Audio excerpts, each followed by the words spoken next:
Why would someone return to a 20-year-old version of a game instead of playing the latest releases of that game?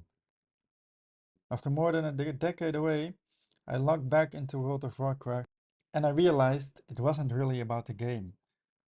It was about rediscovering a place that once inspired me and finding a different way to escape in adulthood.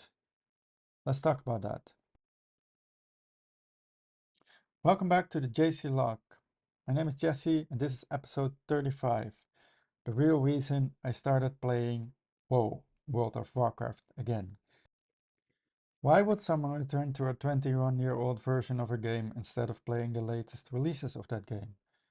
After more than 10 years away, I logged back into World of Warcraft, and I realized this wasn't really about the game itself. It was about returning to a place that once inspired me and discovering a different kind of escapism as an adult. The last time I played was in 2015, back when I was living in Thailand. Before that, I had been playing during the European launch of the game all the way back in 2005. It's incredible how quick time passes. World of Warcraft has always been special to me. It's the first and probably the only MMORPG I ever truly invested in. While countless games have come and gone over the years, Azeroth has always remained somewhere in the back of my mind. Now that I've turned 40, I noticed something interesting. I don't really feel drawn to the newest games anymore, even if they're technically better, bigger, or more advanced. They simply don't appeal to me in the same way. Instead, I find myself returning to games that shaped my younger years.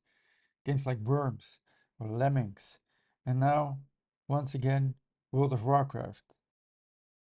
If you're enjoying the conversation so far, don't forget to follow the podcast. It really helps and means you won't miss future episodes.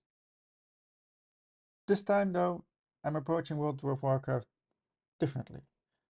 I'm not here to race towards endgame content, collect achievements, or optimize every aspect of my character. Instead, I want this world to become the backdrop for these conversations about intentional escapism.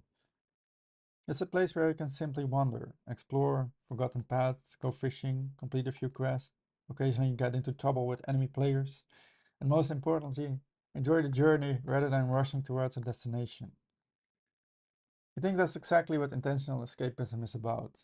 Not escaping reality because you want to avoid life, but intentionally creating moments where your mind can slow down, wander, and recharge. I'm also considering creating a guild again. Years ago, I led a fairly large guild, and looking back, some of the best gaming memories came from the people involved, rather than the game itself. This time, the idea would be much simpler, a relaxed community where paid subscribers can join me in-game. No pressure to raid, no mandatory schedules, no performance expectations, just people exploring Azeroth together. I'm still deciding where to build that community. Should it be vanilla, hardcore, the Burning Crusade, or another version of the game? If you play World of Warcraft and you follow the podcast, let me know in the comments which version you enjoy most. And if you have ideas for a guild name, I'd love to hear those as well. If you're enjoying the JC Log, make sure to follow the podcast wherever you're listening and subscribe on YouTube. And if you like to be part of this world instead of just listening to it, join the community. You can also find my content on Patreon and Substack, and I will do live streams on TikTok and YouTube. And as a subscriber, you're welcome to join my World of Warcraft guild in the future if I set it up. Everything is linked below. Thank you for listening to this episode of the JC Log podcast, episode 35, the real reason I started playing WoW again. Stay tuned for future episodes, and I thank you for listening, fellow travelers.